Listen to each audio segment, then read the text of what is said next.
Le RGPD, c'est un règlement européen de protection des données qui a été publié en avril 2016 et qui va rentrer en application le 25 mai 2018.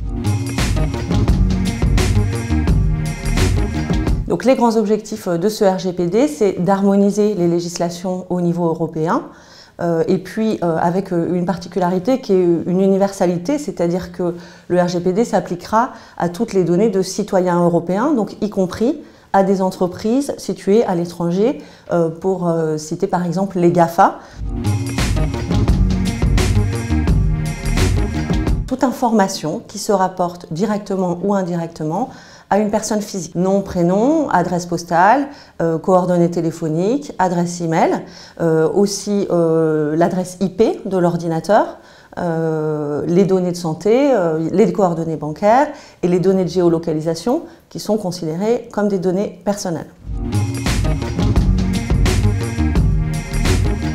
Concrètement, le RGPD s'applique à toute entreprise ou tout professionnel de manière générale dès lors qu'il traite des données personnelles de citoyens européens. Par exemple, un avocat, profession libérale, est soumis au RGPD et doit respecter ses obligations, de même qu'un restaurateur, par exemple. Et donc, toutes les startups qui collectent, y compris les sous-traitants de ces responsables de traitement. Les sanctions qui sont prévues dans le RGPD sont très élevées puisque ça peut aller jusqu'à 4% du chiffre d'affaires mondial réalisé par l'entreprise sur l'exercice précédent ou 20 millions d'euros, sachant qu'on retiendra le chiffre le plus élevé.